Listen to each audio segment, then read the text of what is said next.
Hello guys, तो आज हम लोग बात करने वाले हैं एक ऐसे द्रव्य के बारे में जो कि सीधे डीएनए लेवल पर काम करता है, दैट इज आम्लकी, जिसे हिंदी में आंवला भी कहा जाता है। इंग्लिश में इसको इंडियन गूसबेरी कहते हैं और इसका बॉटनिकल नेम है फाइलैंथस एम्ब्लिका।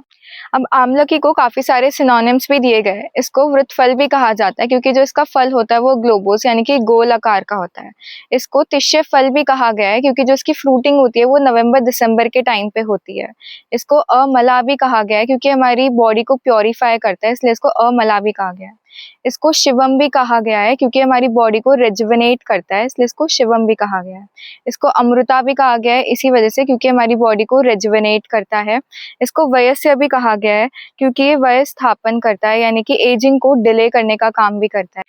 इसको धात्री भी कहा गया है क्योंकि ये धातुओं को पोषण करने का काम करता है। इसको वृष्य भी कहा गया है क्योंकि ये सीधे शुक्र धातु पर भी काम करता है, इसलिए इसको वृष्य भी कहा गया है। अब इसके रस पंचक देखा जाए तो जो इसके रस है वो अम्ल प्रधान लवण वर्जित है।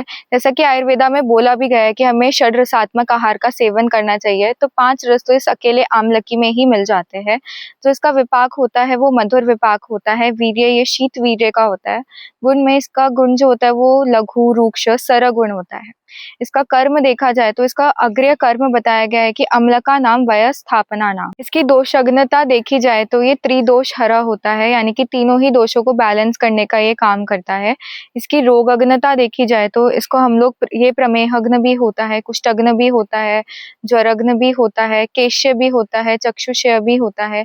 ऐसे ही काफी सारे इसके कर्म जो है वो बताए गए हैं। आचार्य चरक ने इसको कुष्ठग्न, कासहर, विरेचन उपग, ज्वरहर और वयस्थापन वर्ग में भी इंक्लूड किया है। सो अब से रोज आंवला खाओ बिकॉज एन आंवला day keeps the doctor away. Follow for more for such information.